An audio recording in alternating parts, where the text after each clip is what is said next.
প্রিয় বন্ধুরা, আসসালামু আলাইকুম। আমি পড়ছিলাম ওয়েস্টার্ন গল্প, নাম বিনাশ। এখন শুরু করছি শেষ অংশ। ২৬। একই দিন বিকাল, নিজের কোয়ার্টারে দরজা বন্ধ করে ডেপুটি জনি মেশনরের সঙ্গে দীর্ঘ সলা পরামর্শে বসেছে মার্শাল জেরেমি সিস্টো। কিং বেলেজারের মৃত্যু সবচেয়ে অনাকাঙ্ক্ষিত ঘটনা হিসাবে দেখছে সিস্টো। ঘুণাক্ষরেও আশা করেনি এমন কিছু ঘটবে। হারামি পাঞ্চারটা এখনো আমাদের পথে বাধা হয়ে আছে, বিদ্বেষের সুরে বলল মার্শাল। যেভাবে হোক ওকে খসিয়ে ফেলতে হবে। আমার মনে হয় এ ব্যাপারে তোমার সক্রিয় হওয়া উচিত, জনি। ওহো, ওর ব্যাপারে আমার আপত্তি আছে, অকপটে বলল জনি মেশনর। বেটা অতিরিক্ত ভাগ্যবান। আর পিস্তলের কথা যদি বলো, ওর সঙ্গে পাল্লা দেওয়ার মুরত আমার নেই। ভয় পেয়েছ, তাই না? সিস্টোর কণ্ঠে শ্লেষ। নিশ্চয়, এবারও নিঃসংকোচে স্বীকার করল অন্যজন। পাই বটে, এবং তুমিও ওকে ভয় পাও। বুড়ো কোচকালো মার্শাল, তবে সত্যটা অস্বীকার করল না। তাহলে অন্য একটা উপায় বের করতে হবে, অন্য মনস্ক স্বরে বলল সে। ঝড়ের বেগে ভাবনা চলছে মাথায়। মিনিট খানেক পর মাথা তুলল, চোখে উজ্জ্বল চাহনি। পেয়েছি, বলো তো বুদ্ধিটা কেমন বাতলেছি। সব শুনে শয়তানি হাসি ফুটল ডেপুটির মুখে। দারুণ ফোন দিয়ে এটেছ, জেরেমি। কেউ তোমার দিকে আঙুল তুলতে পারবে না। না, স্বীকার করতেই হবে। ঘাড়ের উপর ওই জিনিসটায় হলুদ পদার্থ যথেষ্ট আছে তোমার, পিছলা। আমার তো মনে হয় এতে কাজ হবেই, উৎসাহে বলল মার্শাল। খেলা ফাইনাল, নিশ্চিতভাবে জিতে যাব আমরা। পার্কারকে হিসাবের বাইরে রাখনি নিশ্চয়। বাতিলের ভঙ্গিতে বাতাসে একটা হাত নাড়ল মার্শাল। জন ক্যালকিন না থাকলে ওকে সামলানো পানির মতো সহজ কাজ হবে। চলো এবার কাজ শুরু করি গে। দুপুরের ঘটনার পর থেকে প্লাজা বন্ধ রয়েছে। স্বভাবতই লাকি চান্স আর ছোটখাটো অন্য সেলুনে ভিড় করেছে হুইস্কি খেকো তৃষ্ণার্তরা। একে একে সবগুলো সেলুনে ঢু মারল দুই অফিসার। কোনোটায় কয়েকবার গেল, খদ্দেরদের সঙ্গে আলাপে লিপ্ত হলো। চুটিয়ে আড্ডা মারবার ফাঁকে ওদের নিজস্ব মতামত প্রকাশ করলো। সবখানে আলাপের বিষয় এখন একটাই, আজকের দিনের ঘটনা বলে। বলা বাহুল্য, দুই লম্যানের দৃষ্টিভঙ্গি বা প্রস্তাবে কোনো ভিন্নতা নেই। বেলেজার যেহেতু মারা গেছে, তার নাম ব্যবহার করতে দোষ কোথায়? সরাসরি বলেনি মার্শাল, কিন্তু এমনভাবে বলেছে যাতে চোতার মনে সন্দেহ হয় যে সেফ ঘটনাচক্রে দোষী সাব্যস্ত হচ্ছে বেলেজার। আপাতত দৃষ্টিতে যতটা দোষী মনে হয়, আদপে হয়তো তা নয়। এমিলি পার্কারের অপহরণের ঘটনার অন্তরালে ভিন্ন একটা ব্যাখ্যা দাঁড় করালো মার্শাল। সিপি রাঞ্চের এক অংশে বৈধ মালিকানা ছিল কিংয়ের, যদিও তার দাবি আদালতে বা অন্য কোথাও প্রতিষ্ঠিত হয়নি। কিন্তু প্রাপ্ত অংশের দখল বুঝিয়ে দিতে যাতে বাধ্য হয় সিপি, কোনো রকম রক্তপাত ছাড়া একটু ভিন্ন পথে, অর্থাৎ এমিলিকে অপহরণ করে পার্কারের উপর চাপ সৃষ্টি করেছিল কিং। সন্দেহ নেই গর্হিত কাজ করেছে কিং। এভাবে কোনো মেয়েকে আটকে রাখা উচিত নয়, নিরীহ সুরে স্বীকার করল শিষ্ট। কিন্তু একই সঙ্গে এমন ভাব করল যেন আদপে কারো পক্ষ অবলম্বন করছে না, বরং অন্তত এ বিষয়ে নিরপেক্ষ অবস্থানে থাকতে চায় সে।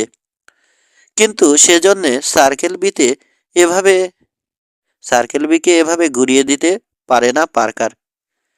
মার্শাল সৃষ্টর মতে রোজা মেলিনের অপমৃত্যুর নেপথ্যে কিং বেলেজার নয়, বরং জন ক্যালকিনেরই দায় বেশি। আদপে এটা দুর্ঘটনা হলেও এর দায় দায়িত্ব ক্যালকিনের উপর বর্তায়। আগেই সে ঘোষণা করেছিল বেলেজারকে দেখামাত্র গুলি করবে। স্বভাবতই মরিয়া হয়ে পড়া কিং প্লাজা সেলুনে কোণঠাসা করে ফেলে জন ক্যালকিনকে।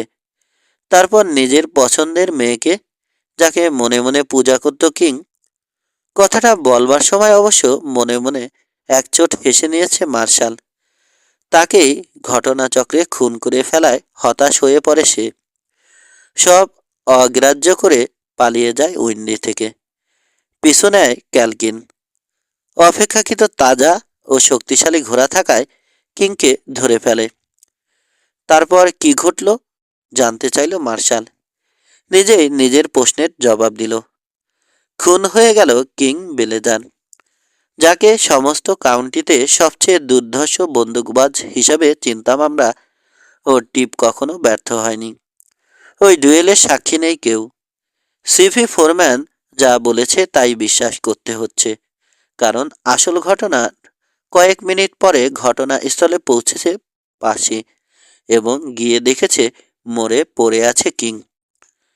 পিস্তলে বেলেজারের দক্ষতা সম্পর্কে কমবেশি সবাই জানে।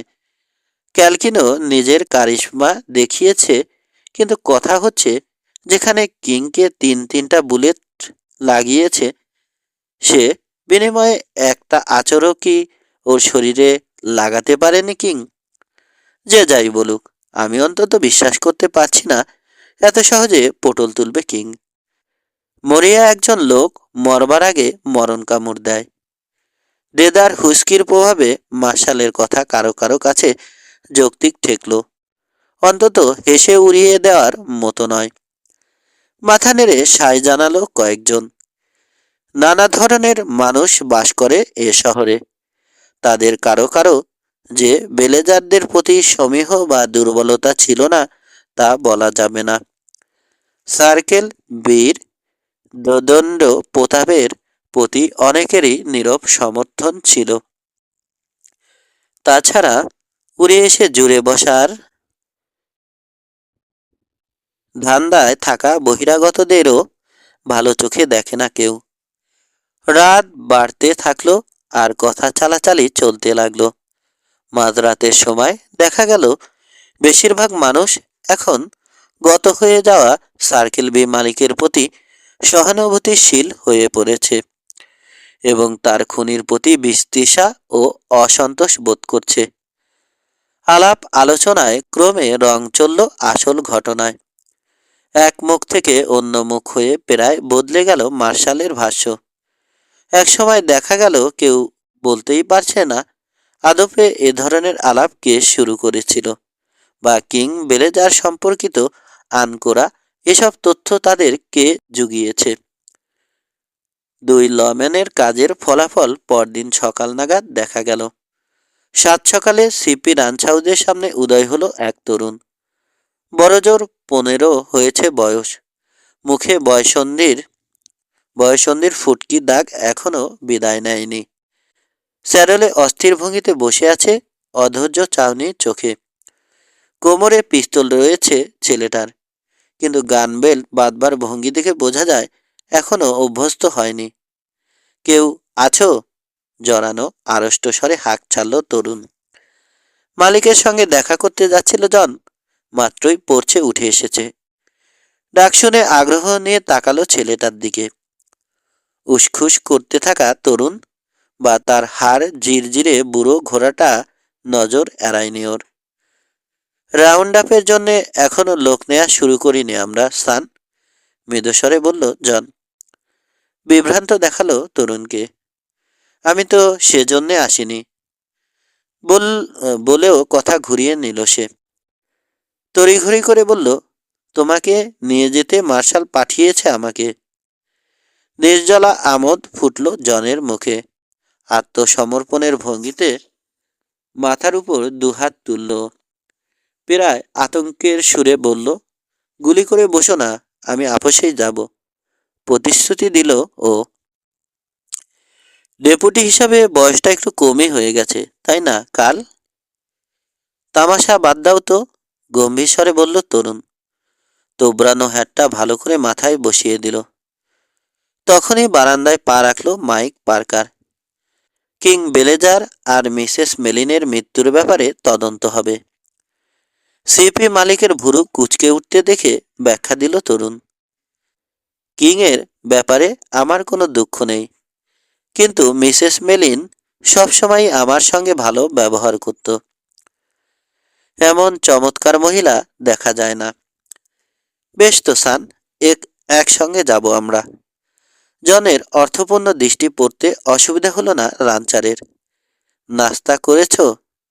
সেই ভোরবেলা খেয়েছি, অপথিপ স্বরে স্বীকার করল কাল ওইদার্স। পেট খালি হয়ে গেছে এরই মধ্যে। তুমি বরং ঘোড়াটা রেখে কুকের কাছে চলে যাও, সহাস্যে বলল পার্কার। এক সকালে দুবার নাস্তা খেলে তোমাকে গালমন্দ করবে না কেউ। তরুণ বয়সী তো পেট পুরে খাওয়ার সময়। ফোরম্যানের দিকে ফিরল সে এবার। ব্যাপার কি, বুঝতে পেরেছ কিছু? গম্ভীর ভাবলেশীন দেখাচ্ছে জনের মুখ। এমন কিছু হতে পারে আশা করেছিলাম। শেষ ধাপ্পাটা দিচ্ছে পিছলা। ভাবছি ওর চ্যালেঞ্জটা গ্রহণ করব। বেন সহ আরো ৬-৭ জনকে তৈরি হতে বলো, নির্দেশ দিল রানচান। আমাদের সঙ্গে যাবে। লুস কোথায়? মিস এমিলির সঙ্গে রাইড করতে গেছে, বলল জন।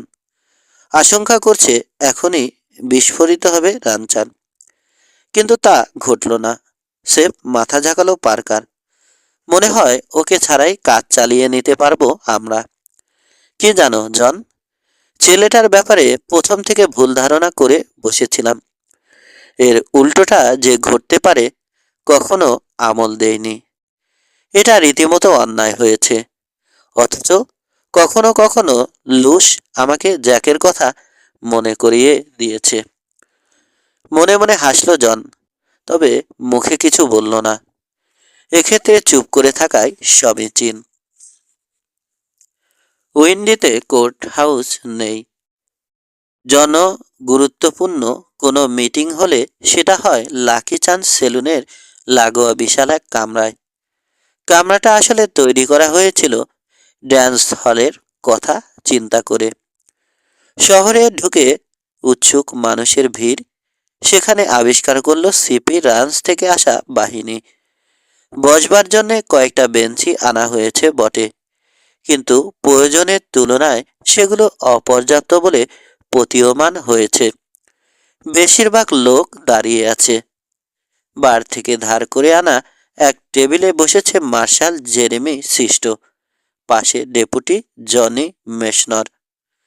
দর্শকদের দিকে ফিরে বসেছে ওরা। জন ক্যালকিনকে সঙ্গী সহ প্রবেশ করতে দেখে গম্ভীর হয়ে গেল মার্শালের মুখ। মর্নিং পার্কার, নিষ্পৃহ স্বরে শুভেচ্ছা জানালো সে। তরুণ সেনা দলটাকে সঙ্গে আনা কি জরুরি ছিল? চারপাশে তাকালো রানচার, কথাটা যেন ধরতে পারেনি। সেনা কোথায়?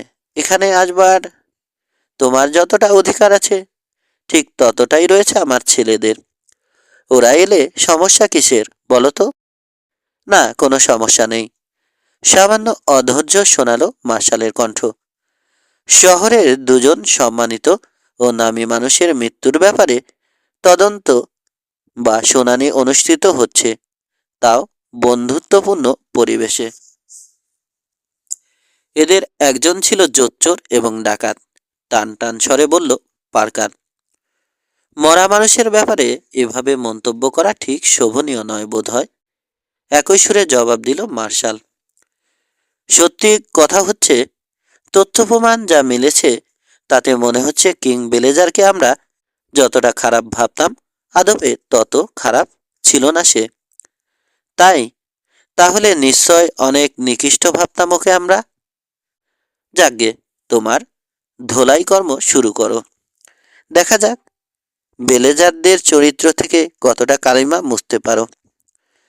প্রথমে তোমার ফোরম্যানের কাছ থেকে গতকালের ঘটনা শুনবো আমরা, প্রস্তাব করল জেরেমি সিস্টো। সংক্ষেপে গল্পটা বলল জন, সহজ কথায় কোনো কিছু বাদ না দিয়ে। আবার বাড়তি শব্দ প্রয়োগ করল না। সব শুনে সন্তুষ্টি দেখা গেল মার্শালের ধূর্ত চোখে। তুমি তাহলে স্বীকার করছো রোজা মেলিনের খুন ইচ্ছাকৃত ছিল না? নিশ্চয়। গুলিটা আমার উদ্দেশ্যে করা হয়েছিল। দুর্ভাগ্যক্রমে ছুটন্ত মিসেস মেলিনের শরীরে বিঁধে ওটা। গম্ভীর চেহারায় নট করল মার্শাল। জানতাম, শেষে বলল সে। তোমার মতো আর সবাইও তাই জানে। বোকার হদ্দ। তপ্তস্বরে বলল পার্কার। মার্শালের হামবড়া ভাব দেখে বিরক্তি বোধ করছে। মুখ টিপে হাসল কেউ কেউ। পিছলাকে জনসমক্ষে হেনস্থা হতে দেখে আনন্দ পাচ্ছে। মিসেস মেলিন কেন তোমাকে রক্ষা করতে চেয়েছে? মার্শাল সিস্টোর পরবর্তী প্রশ্ন। আমার মনে হয় ওর চিন্তা ছিল কিংকে ঘিরে। চাইনি ঠান্ডা মাথায় একটা খুন করুক সে। খোলা পিস্তল হাতে প্লাজায় ঢুকেছিল কিং। প্রথম থেকে বাড়তি সুবিধা পাচ্ছিল এবং সেটা অন্যায্য। দেখা হওয়া মাত্র ওকে গুলি করবার হুমকি দিয়েছিলে তুমি। মোটেও সত্যি নয় কথাটা। সেরাক করল যে জেরাকানি। তুমি বলেছ কিং পিস্তল হাতে দাঁড়িয়েছিল, কিন্তু তখনও তুমি ড্র করনি, বরং ঘোড়া সামাল দিতে ব্যস্ত ছিলে। আমাদের জিজ্ঞাসা হচ্ছে, কিং বেলেজারের মতো চালু ও দক্ষ পিস্তলবাজ তোমার শরীরে একটা বুলেটও গাঁথতে পারল না, অথচ তুমি তাকে তিনবার ফুটো করেছ। এটা বিশ্বাস করবার মতো? নাকি বলবে আদপে কিং পিস্তলে মোটেই চালু নয়? তুমি কি বলতে চাইছো আমি ওকে ন্যায্য সুযোগ দিইনি? মাথা জাকালো মার্শাল। পিস্তলে দুজনের সম্ভাব্য দক্ষতা হিসাব করলে ব্যাপারটা তেমনই ইঙ্গিত করে। তবে যেহেতু কোনো সাক্ষী ছিল না, তাই আমরা ধরে নিচ্ছি পেলাজায় আমাকে কতটা সুযোগ দিয়েছিল সে। মার্শালকে থামিয়ে দিল জন। মিসেস মেলিন সামনে এসে না পড়লে আমি খুন হতাম। ব্যাটল বাটের গোড়ায় কিংয়ের কাছাকাছি পৌঁছাতে 4টা গুলি করেছে আমার উদ্দেশ্যে, অথচ সাবধান করে দেওয়ার প্রয়োজন বোধ করেনি। একটা আমার হ্যাট ফুটো করেছে। আসলে তোমার চালু পিস্তল অলার তখন মাথা ঠিক ছিল না। ন্যায্য সুযোগ দেওয়ার ইচ্ছে থাকলে সে এভাবে চড়াও হতো না, কিংবা পালিয়েও যেত না। যে নিজে কাউকে সুযোগ দেয় না, সে অন্যের কাছে তা আশা করে কিভাবে? তার মানে তুমি ওকে দাওনি? যথেষ্টরও বেশি সুযোগ পেয়েছে কিং বেলেজার। যা ঘটেছে তাই বলেছি। পারলে প্রমাণ করো আমি ওকে খুন করেছি। সেফ তথ্য, কথা বা সম্ভাব্যতা বিচার করে কাউকে অভিযুক্ত করা যায় না। বুঝলাম তুমি ওকে খুন করেছ ন্যায্য সুযোগ দিয়ে। ধরে আনলে না কেন? যেখানে জানোই যে দুর্ঘটনাক্রমে মিসেস মেলিন দুর্ঘটনাক্রমে মারা পড়েছে, তাকে খুন করবার আদেও কোনো ইচ্ছে ছিল কিংয়ের? তোমার কি ধারণা আমার ওকে অভিনন্দন জানানো উচিত ছিল? বিদ্রুপের স্বরে জানতে চাইল জন। মজা পাচ্ছে মার্শালের প্রহসনে, তবে আপাতত তার নিয়মে খেলে যাওয়ার চিন্তা করছে, অন্তত কিছুক্ষণ। হাসিটা মুছে গেল ওর মুখ থেকে। গম্ভীর শোনালো কণ্ঠ। শোনো সৃষ্ট, ওটা ছিল আমাকে খুন করতে বেলেজারের চতুর্থ প্রচেষ্টা। প্রথমে গানম্যান হুইটিকে পাঠিয়েছিল, কিন্তু সে ব্যর্থ হওয়ায় কৌশল বদল করে কালকে পাঠালো। ডার্ক ক্যানিয়নে আমাকে অ্যাম্বুশ করলো কাল। পরিণতিতে আরেকটু হলে লুসকে তুমি ফাঁসিতে ঝুলিয়ে দিচ্ছিলে। আর তৃতীয়বার বেলেজারের সাবেক এক ক্রু, তোমার পাশে বসা জনি মেশনর, সিলাইসের কিনারা থেকে ধাক্কা দিয়ে নদীতে ফেলে দিয়েছে আমাকে। শুধু তাতেই সন্তুষ্ট হয়নি, বরং আমার সঙ্গী হিসাবে 2টো গুলিও পাঠিয়ে দিয়েছিল। ঝট করে উঠে দাঁড়ালো ডেপুটি। ডাহা মি খাঁটি সত্যি কথা। তীক্ষ্ণ স্বরে তাকে থামিয়ে দিল জন। এবং তুমিও জানো সেটা। সাহস থাকলে কথাটা শেষ করো। আমাকে মিথ্যুক বলো। অপেক্ষা করাই সার হলো। মুখের উপর জনকে মিথ্যুক বলবার হিম্মত নেই জনি মেশনরের। মরিয়া চেষ্টায় মুখ স্বাভাবিক রাখতে চাইছে সে। প্রসঙ্গটা পাল্টে গেলে বাঁচে। সবচেয়ে বড় কথা, মিস পার্কারকে অপহরণ করেছিল কিং। যুক্তি দেখালো জন। তোমার সাধু কিং বেলেজার কি মনে করেছিল জানি না, কিন্তু তুমি নিশ্চয় সেটাকেও অভিনন্দন জানানোর মতো কাজ বলবে না। দূর, মিস পার্কারের বিপদের কোনো সম্ভাবনাই ছিল না। নতুন তথ্য জোগালো মার্শাল। পার্কারের কাছ থেকে পাওনা আদায় করতে ওকে ব্যবহার করছিল কিং। দুপা এগিয়ে গেল পার্কার। রাগে লাল হয়ে গেছে মুখ। তুমি ডাহা মিথ্যে কথা বলছো পিছলা, খ্যাপা স্বরে বলল সে। সার্কেল বির কাছে আমার যা দেনা ছিল তার বিনিময় মূল্য হচ্ছে সেফ একটা বুলেট। আমার কাছে খবর পাঠিয়েছিল কিং। বলে দিয়েছিল পুরো রাঞ্চ যদি লিখে না দিই তাহলে আমার মেয়েকে কুরুদের হাতে তুলে দেবে সে। তথ্যটা শুনে বিস্ময় আর বিস্তিসার প্রবাহ বয়ে গেল দর্শকদের মধ্যে। অশিক্ষিত, রুক্ষ মনা বা বৈরী হতে পারে মানুষগুলো, কিন্তু মেয়ে বা মহিলাদের প্রতি অপরিসীম শ্রদ্ধা বোধ করে সবাই। কোনো ভদ্র মহিলার কখনো অসম্মান বা ক্ষতি করে না, কিংবা কেউ করলে সেটা সহ্য করে না। এটাই পশ্চিমের সাধারণ মানুষের রীতি। পরিস্থিতি নিয়ন্ত্রণের বাইরে চলে যাচ্ছে টের পেয়ে দ্রুত স্বকীয় হলো মার্শাল জেরেমি সৃষ্ট। কিং বেলেজারের প্রতি সাধারণ মানুষের অসন্তোষ বা বিতৃষাকে এখনই নির্মূল করতে হবে, নইলে শেষ পর্যন্ত ওর নিজের লক্ষ্য পূরণ হবে না। নির্জলা ধাপ্পা এটা, আত্মবিশ্বাসী স্বরে বলল মার্শাল। কিং চেয়েছিল কোনো রক্তপাত ছাড়াই তুমি পরাজয় স্বীকার করে নাও। তোমাকে বাধ্য করতে তোমার মেয়েকে ব্যবহার করেছে সে। এটা ওর দোষ হয়েছে মানে, কিন্তু এমন কোনো মহাপাপ নয় যে দলবল নিয়ে ওর রাঞ্চ নির্মূল করে দিতে হবে। যাকগে, আমরা আসল প্রসঙ্গ থেকে সরে যাচ্ছি। আমি বলতে চাই, ক্যালকিন উইন্ডিতে পা রাখবার সঙ্গে সঙ্গে সমস্ত ঝামেলা শুরু হয়েছে। আগে যাও বা সহ্যের মধ্যে ছিল, ক্যালকিন আসবার পর সেটা ভয়াবহ আকার ধারণ করেছিল। সবকিছু ক্যালকিন কেন্দ্রিক ঘটছিল। গতকাল বোধহয় তার চূড়ান্ত সমাপ্তি ঘটেছে। এমন একজন বিপজ্জনক মানুষ এলাকায় চাই না আমরা। সামগ্রিক শান্তি রক্ষার্থে ক্যালকিন উইন্ডি ছেড়ে চলে যাবে। পার্কার, রাঞ্চে নতুন একজন ফোরম্যান নিয়োগ দেবে তুমি। তার মানে তুমি ওকে তাড়িয়ে দেবে? তির্যক সুরে জানতে চাইল রাঞ্চান। সিপির মালিক হলে কবে থেকে?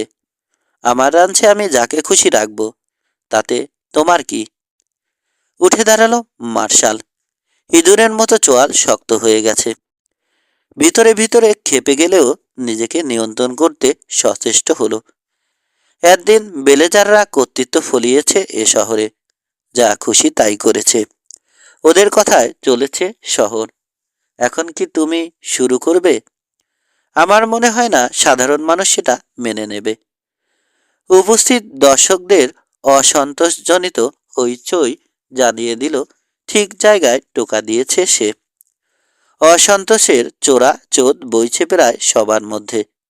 চাপা স্বরে অগ্রিম প্রতিবাদও করছে কেউ কেউ।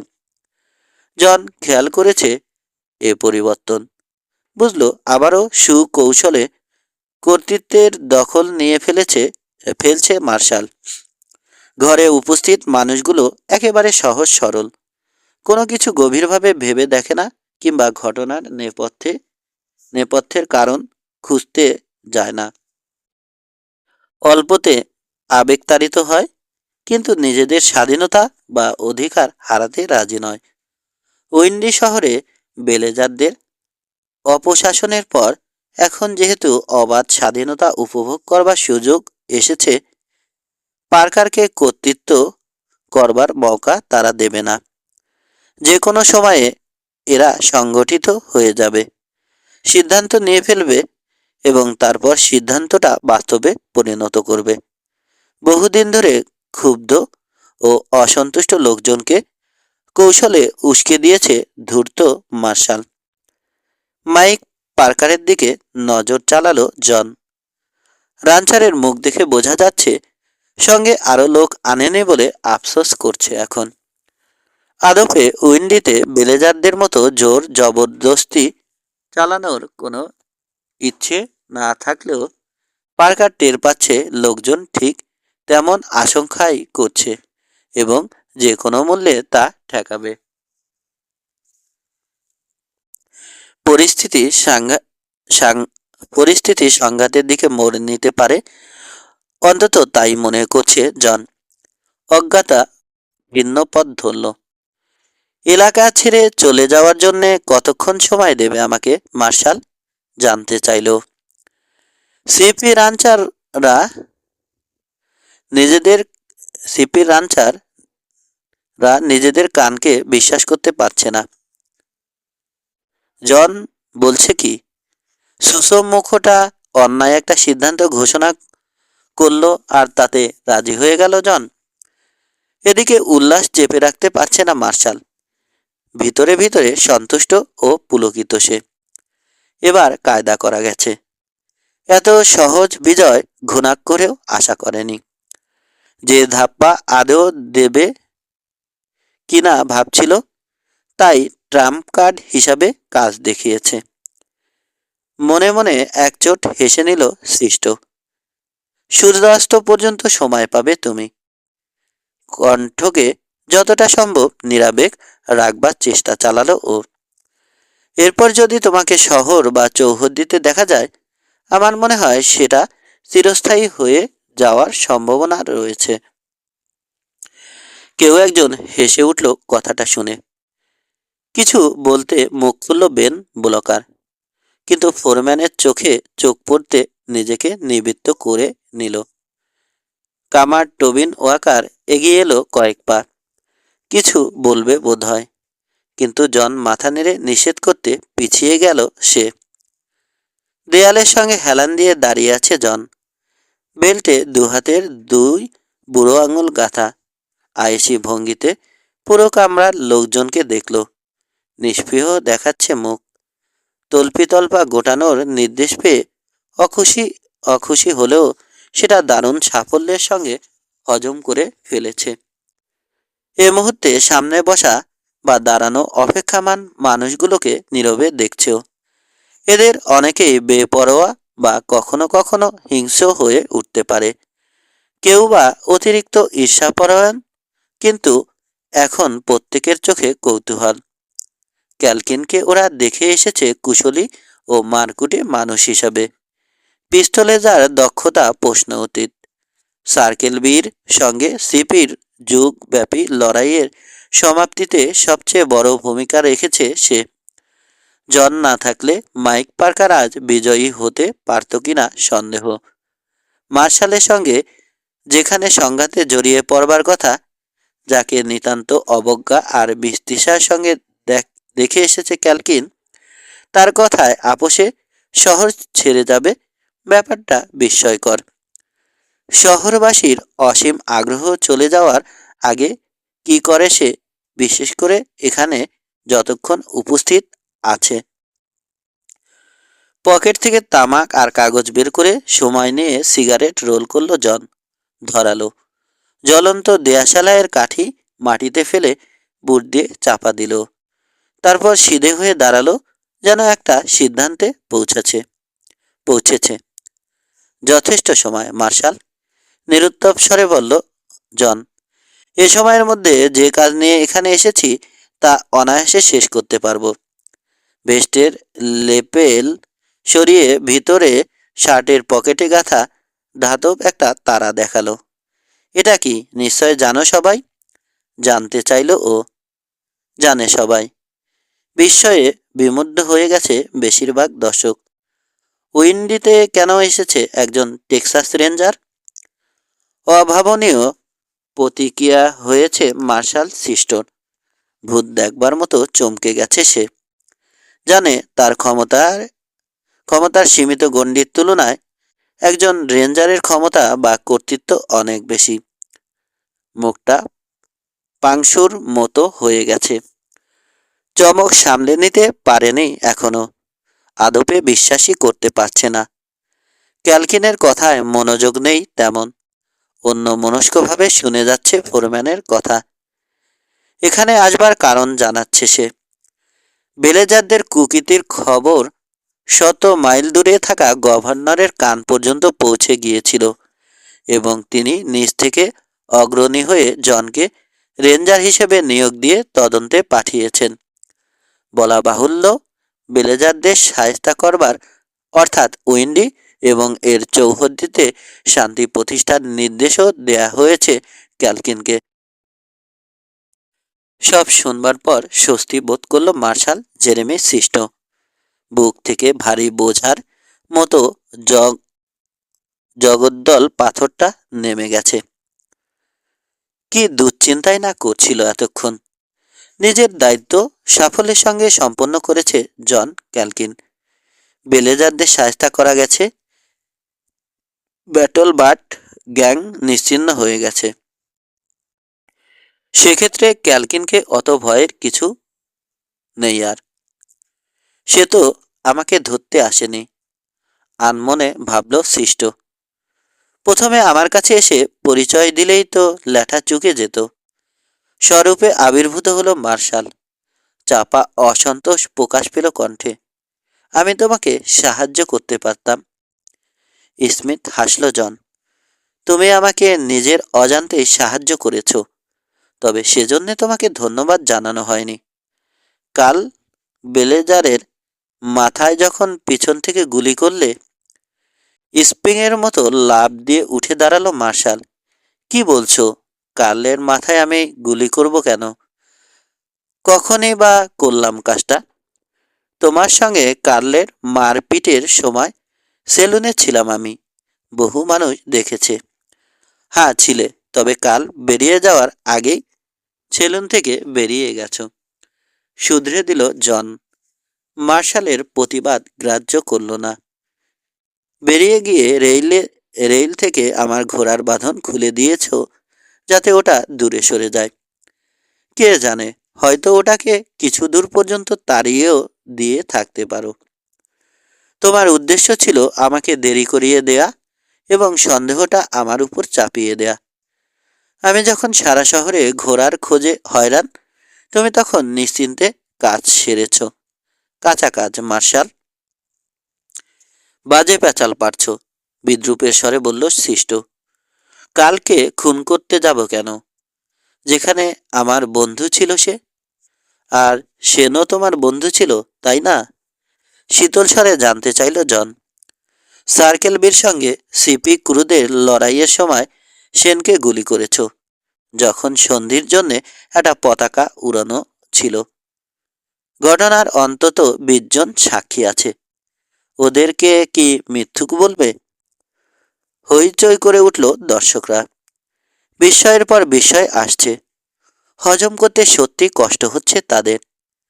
চড়াসরে একজন সিটি বাজালো। বেশিরভাগ নিজেদের মধ্যে উত্তেজিত স্বরে আলাপ শুরু করেছে। তবে উত্তেজনা থিতিয়ে আসতে সময় লাগলো না। আবার নিশ্চুপ হয়ে গেল পুরো কামরা। যে নাটক ঘটছে এখানে বহুদিন মনে রাখবে এরা। জনের প্রতি যেটুকু অবিশ্বাস, বিস্তৃষা বা অসন্তোষ ছিল, পরিচয় জানবার সঙ্গে সঙ্গে তা উবে গেছে। এখন রীতিমতো ভক্তে পরিণত হয়েছে প্রতিটি লোক। পিছলা মার্শালকে আদপে পছন্দ করত না কেউ। তাকে হেনস্থা হতে দেখে দারুণ আমোদ পাচ্ছে। দুই রেঞ্জের কলহের নেপথ্যে ঘটে যাওয়া ঘটনা জানতে পেরে রোমাঞ্চিত ও পুলকিত এরা এরা সবার দৃষ্টি লেগে আছে চেয়ারে বসা মার্শালের উপর। একটু আগেও অভিযোগকারী ছিল সে, কিন্তু মুহূর্তের ব্যবধানে অভিযুক্ত হয়ে গেছে। কত দ্রুত উত্থান পতন হয়ে যায়। হেসে উঠল মার্শাল, তবে হাসিতে জোর বা প্রাণ নেই। কেউ কি আমাকে গুলি করতে দেখেছে, না ঘটনাস্থলে দেখেছে? আমি তখন শহরে নিজের কোয়ার্টারে ঘুমাচ্ছিলাম। না মিস্টার ক্যালকিন, শুধু তুমি বললেই তো হবে না। আমি মনে করি না, একজন রেঞ্জার যা বলবে তাই আপ্তবাক্য বলে মেনে নিতে হবে। সেদিন সার্কেল বিতে যাইনি আমি। পার্কার আমার সাহায্য চায়নি। সিপি যে আক্রমণে যাচ্ছে তাই তো জানতাম না। তথ্যগুলো খানিকটা সংশয় তৈরি করলেও জনের পরের কথায় তাও কেটে গেল। আমি নিজে তোমাকে গুলি করতে দেখেছি, জানালো। বললাম তো, তুমি একা বললেই হবে না। তুমিও তো মানুষ নাকি, মিথ্যেও বলতে পারো। তোমাকে যেহেতু সহজ ছাড়া করছি, আমাকে ফাঁসানোর এছাড়াও হাজারটা কারণ থাকতে পারে তোমার। কিন্তু আমার সঙ্গে তোমার তো কোনো শত্রুতা নেই, তাই না? ফ্যাসফ্যাসে একটা কণ্ঠ শোনা গেল। আমিও যে তোমাকে গুলি করতে দেখেছি। ক্যালিফোর্নিয়া কখন এসে উপস্থিত হয়েছে কেউ খেয়াল করেনি, কিংবা উত্তেজনার কারণে গ্রাহ্য করেনি। আমি মনে করেছিলাম তুমি বেলেজারের পক্ষে ছিলে, কিন্তু পতাকাটা দেখতে পাওনি। চুপসে গেল মার্শাল, কিন্তু হাল ছেড়ে দিতে রাজি নয়। ঝড়ের বেগে ভাবনা চলছে মাথায়। মরিয়া হয়ে গ্যারাকল থেকে বের হওয়ার একটা উপায় খুঁজছে। হারামি মাইনারটা কতটা জানে, ঠান্ডা মাথায় ভেবে বের করা দরকার। কিন্তু সময় কোথায়? একটু পর নিশ্চয় দাবি করবে আমি কিং বেলেজারকে নিকেশ করেছি। উপহাসের স্বরে জানতে চাইল সৃষ্ট। তা বলছি না, কিন্তু নেপথ্যে তোমার হাত থাকতে পারে। স্মিথ হেসে বলল জন। কারণ তোমার অফিস থেকে বেরিয়ে সরাসরি প্লাজায় ঢুকেছিল সে, অন্য কোথাও যায়নি। আমার তো মনে হয় তুমি এমন কিছু বলেছ যাতে প্রচণ্ড ক্ষেপে যায় সে, কাণ্ডজ্ঞান হারিয়ে ফেলে। তার মানে তুমি ওকে লেলিয়ে দিয়েছ আমার পিছনে, এবং চেয়েছিলে গোলাগুলিতে আমরা দুজনেই পটল তুলি। অসহায় ভঙ্গিতে শ্রাগ করল মার্শাল, যেন নিরপরাধ সে, কিন্তু সেফ যুক্তিতে কুলিয়ে উঠতে পারছে না। পরক্ষণে বুদ্ধিটা পেয়ে গেল, গ্যারাকল থেকে বেরিয়ে যাওয়ার উপায়টা দেখতে পাচ্ছে।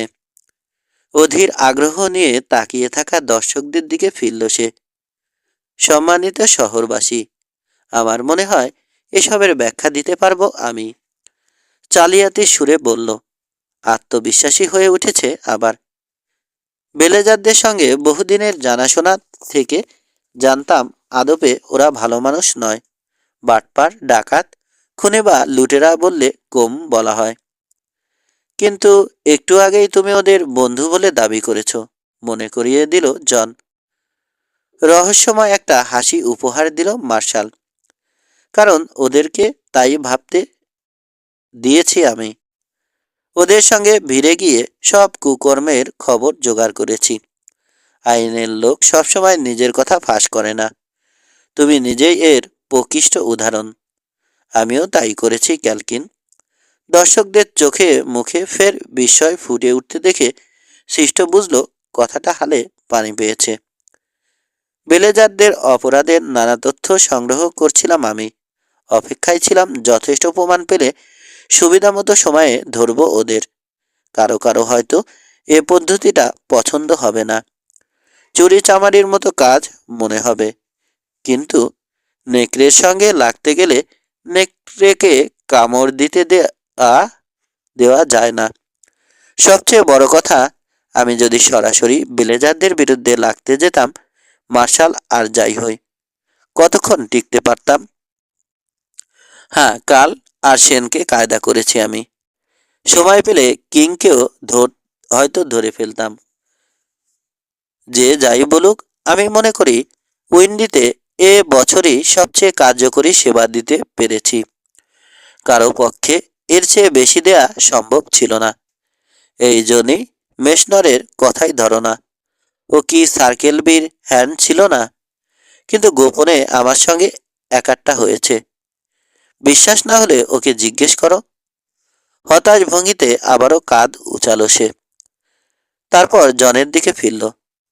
সত্যি কথা হচ্ছে, তুমি আর আমি প্রায় একই কাজ নিয়ে ব্যস্ত ছিলাম। তুমি যদি প্রথমেই নিজের পরিচয় জানাতে, একসঙ্গে কাজ করতে পারতাম আমরা, এবং ফলাফলটাও ঢের ভালো হতো। ধপ করে চেয়ারে শরীর এড়িয়ে এলিয়ে দিল মার্শাল। পকেট থেকে রুমাল বের করে কপালের ঘাম মুছল।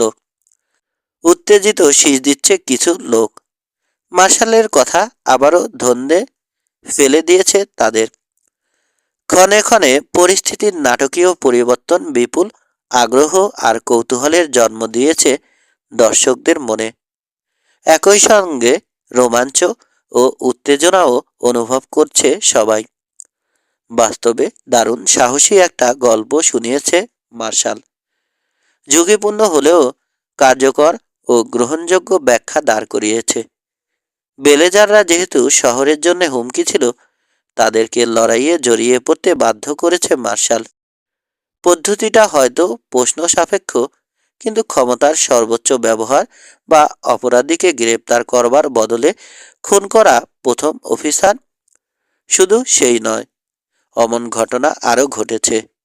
নেহাত নাচার হয়ে পশ্চিমের অনেক লম্যান তাই করতে অভ্যস্ত। কখনো কখনো তাকে এর ব্যাখ্যাও দিতে হয়নি।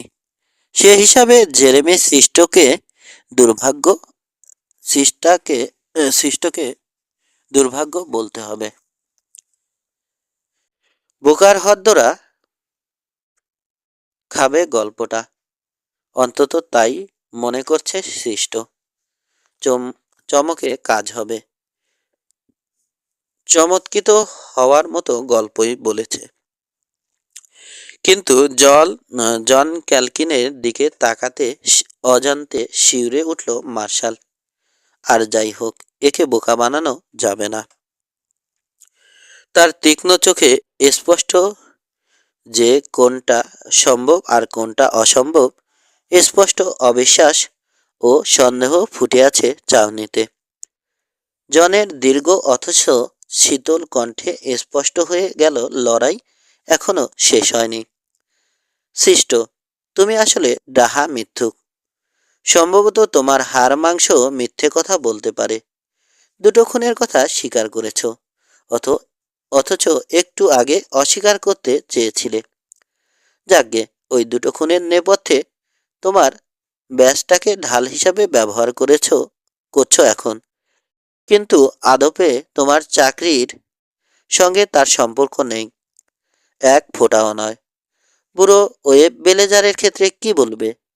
তাকেও কি মার্শাল হিসেবে আইনের প্রতি দায়িত্ববোধ থেকে খুন করেছ? ঈশ্বর জানেন আরো কত খুন করেছে পিছলা, সবিস্ময়ে বলল টবিন ওয়াকার। আমার তো মনে হয় গত কয়েক বছরে যত রহস্যজনক মৃত্যু হয়েছে তার একটা তালিকা। কামরার প্রতিটি জায়গা থেকে সবার বিস্মিত শোরগোলে চাপা পড়ে গেল তার শেষ কথাগুলো। এমনভাবে কাজ ছেড়েছে যাতে সন্দেহটা সিপির ঘাড়ে পড়ে। তোমার লক্ষ্য ছিল দুই রাঞ্চের মধ্যে শত্রুতার রাস্তা তৈরি করে দেওয়া। পরিকল্পনাটা প্রায় সফল হয়ে গিয়েছিল যখন জ্যাককে খুন করে কিং এবং দায়টা কৌশলে লুসের উপর চাপিয়ে দেয়। নিচু স্বরের একটা বিস্ময়ধ্বনি শুনতে পেল জন। বুঝল লুস সম্পর্কে মাইক পার্কারের শেষ সন্দেহটুকুও নিরসন হয়ে যাবে এতে। অন্যদের প্রতিক্রিয়া হয়েছে মিশ্র। একটা পক্ষ সবজান্তার ভঙ্গিতে গাম্ভীর্যের সঙ্গে মাথা ঝাঁকালো, যেন এসব প্রথম থেকেই জানত। কিন্তু অন্যরা বিস্ময়ে সেপ হকচকিয়ে গেছে। লোকজনের উপর সতর্ক নজর রেখেছে মার্শাল জেরেমি সৃষ্ট। বুঝতে পারছে বিপদ ঘনিয়ে আসছে, তাই দ্রুত আবার কর্তৃত্ব নিজের হাতে তুলে নিতে সচেষ্ট হলো। মৃত লোকের বিরুদ্ধে যে কোনো অভিযোগ করা যায়, অর্থপূর্ণ স্বরে বলল মার্শাল। আর সে যদি তোমার হাতেই খুন হয়, আমার মনে হয় এর মধ্যে একটা গাফলার অস্তিত্ব সবাই চিন্তা করবে। যাকগে, তোমার কথায় কিন্তু কিছুই প্রমাণ হয় না। বেলেজার আর পার্কারদের মধ্যে লড়াই বাঁধিয়ে আমার কি লাভ হবে শুনি? লাভটা হচ্ছে, মোটেও বিচলিত মনে হলো না জনকে। ওরা যদি একে অন্যকে শেষ করে দিত, তুমি দুটো রাঞ্চি দখল করে নিতে। যেহেতু জানো স্বজন বলতে কেউ নেই ওদের। অবশ্য আরও একটা লক্ষ্য ছিল তোমার, ক্যালিফোর্নিয়ার আবিষ্কৃত খনি হাতের মুঠোয় পাওয়া। আচমকা বদলে গেল জনের কণ্ঠ। বড় একটা খেলা খেলছে কিং বেলেজার, আর মিস্টার সিস্টো বোধহয় তার চেয়েও বড় খেলা খেলবার ধান্দায় আছে। কণ্ঠস্বরের নকল এত নিখুঁত হয়েছে যে ভূত দেখবার মতো চমকে উঠল মার্শাল। চকিতে চারপাশে তাকালো সে, চোখে ভয়ার্ত চাহনি, যেন মৃত মেক্সিকান জাদুবলে এসে উপস্থিত হয়েছে। হঠাৎ মানসপটে রিমরকের পাশে নিচু জমিতে ফেলে আসা যন্ত্রণাকাতর বাঁকানো দেহটা দেখতে পেল সে। শূন্য দৃষ্টিতে তাকিয়ে আছে আকাশের দিকে, চরম অবহেলার সঙ্গে পড়ে আছে রৌদ্রদগ্ধ উন্মুক্ত উপত্যকায়। জনের পরের কথায় অবশ্য ভ্রান্তিটা কেটে গেল। ওহো, টেমার আসেনি এখানে। আসতে যাতে না পারে সেটা নিশ্চিত করেছ তুমি। টেমারকে গুলি করবার আগে ওর কাছ থেকে ছোট্ট একটা গল্প শুনেছিলে, ওটা মনে আছে সৃষ্ট? এবার আর সামলাতে পারল না মার্শাল। মিথ্যা দিয়ে কতক্ষণ যুদ্ধ করা যায়?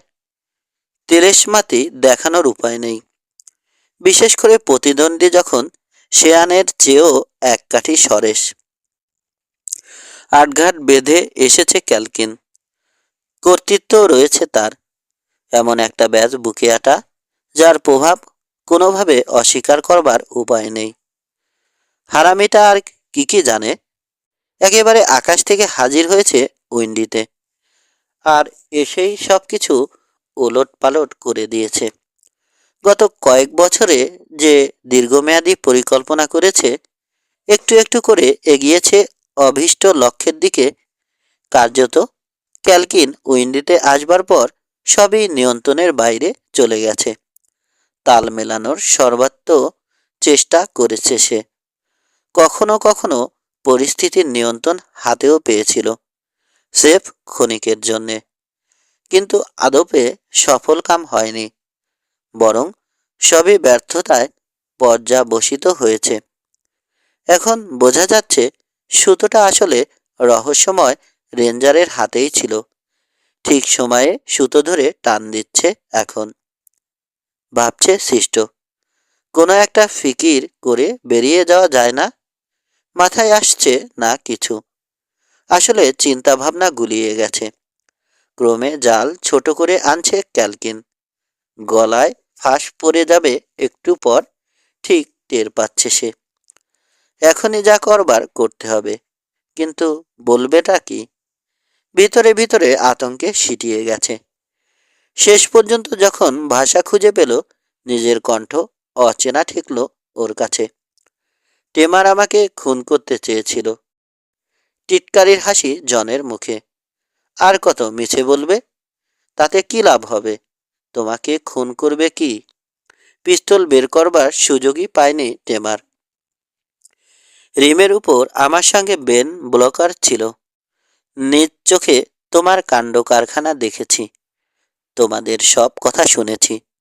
টেমার আর তুমি মুখোমুখি ছিলে। তাহলে ঘটনাটা আমার কাছ থেকে শোনো। বুকের কাছে হাত ভাঁজ করলে তুমি। টেমার যখন প্রস্তাবটা দিল, ওর কথা শেষ হওয়ার সঙ্গে সঙ্গে ডাবল ব্যারেল ডেরিঞ্জারটা বের করে গুলি করেছ। ছোট্ট পিস্তলটা তোমার বাম বগলের নিচে থাকে। দুবার টেমারকে গুলি করে ঘোড়া ছুটিয়ে চলে এসেছ ওখান থেকে।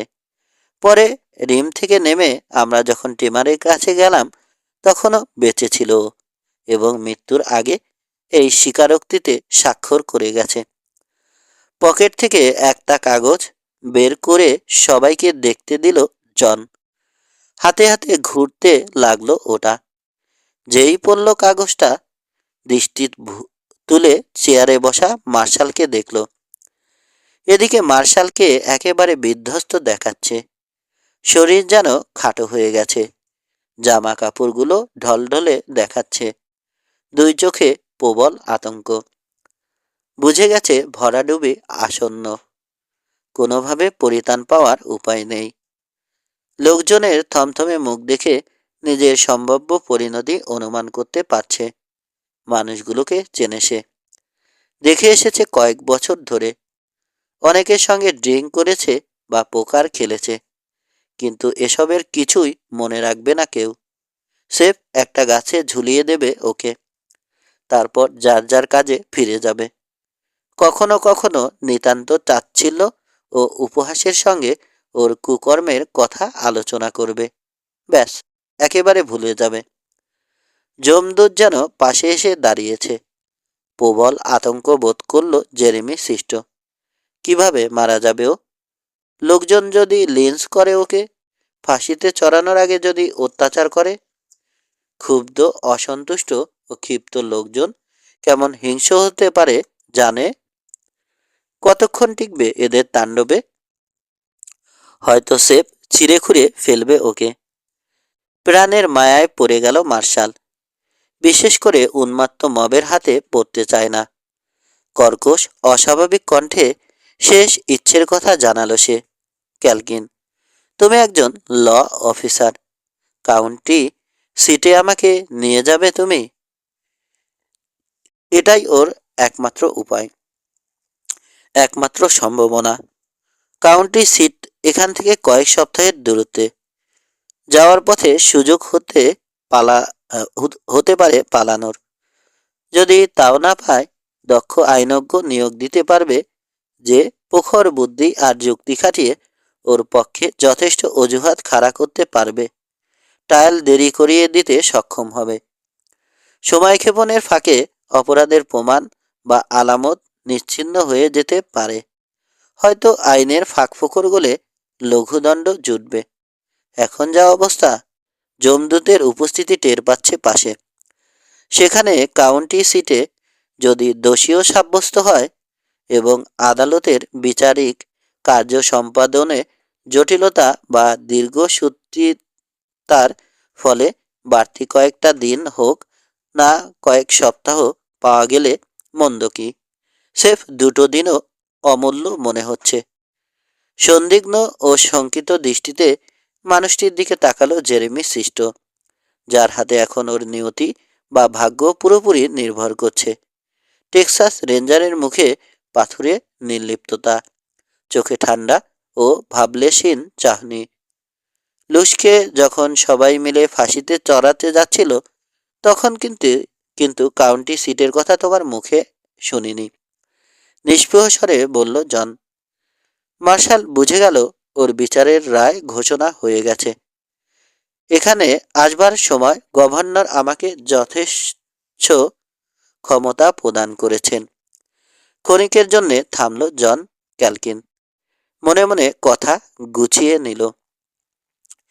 খেয়াল করল নড়ে উঠেছে সিস্টোর ঠোঁট, কিন্তু কথা ফুটল না মুখে।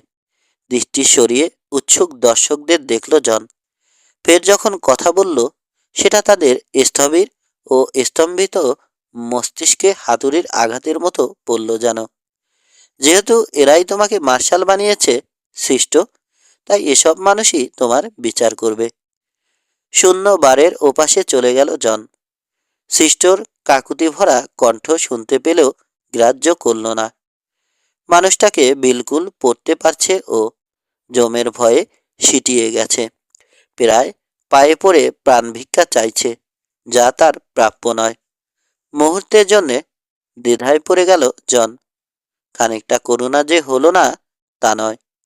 পরক্ষণে মানসপটে গভর্নর গ্যারি জোন্সের ছোটখাটো মুখটা ভেসে উঠতে সিদ্ধান্ত পাকা করে ফেলল। গভর্নর বলেছিলেন, আবর্জনা পরিষ্কার করে এসো। কোনো অসঙ্গতি বা পিছুটান রেখে যেতে বারণ করেছেন। দীর্ঘ পায়ে হেঁটে বেরিয়ে গেল ও আলোকিত রাস্তায় এসে দাঁড়ালো। 1 সপ্তাহ পর প্রকাণ্ড কালো ঘোড়ায় চড়ে ছোট্ট কবরস্থানের দিকে এগিয়ে চলেছে এক রাইডার। সবে সকাল হয়েছে তখন। সূর্যের তেরছা আলো গাছপালার ফাঁক ফোকর গলে নেমে এসে বিচিত্র আঁকিবুকি তৈরি করেছে টেইলে। ঝিরঝিরে হিমেল বাতাস বইছে। পাহাড় থেকে নিয়ে আসছে পাইনের সুবাস। পাখিরা মিষ্টি সুরে গান গাইছে। দারুণ শান্ত ও নিবিড় পরিবেশ। নিচের উপত্যকায় তখনও প্রাণ চাঞ্চল্য শুরু হয়নি। সিপি থেকে বিদায় নিয়ে এসেছে জন ক্যালকিন। কাজটা সহজ হয়নি। পার্কার সর্বোচ্চ প্রস্তাব দিয়েছে ওকে, এমনকি তাবৎ কাউহ্যান্ড ও যা পায় না। কিন্তু এর জবাবে একটা কথাই বলেছে জন, গভর্নর নিশ্চয় আমার রিপোর্টের জন্যে একদিনে অধীর হয়ে পড়েছেন। সহকর্মী পাঞ্চার বা প্রেমিক যুগলকেও তাই বলেছে। জনের প্রতি কৃতজ্ঞতার সীমা নেই। আবেগটা তাই এমিলি ও লুসেরই বেশি ছিল।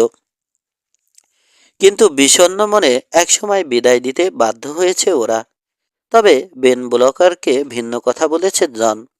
বন্ধুকে হারানোর বেদনায় ফোরম্যান হিসেবে পদোন্নতির অহংকার বা সম্মান দুটোই পাঞ্চে হয়ে গেছে বেনের কাছে।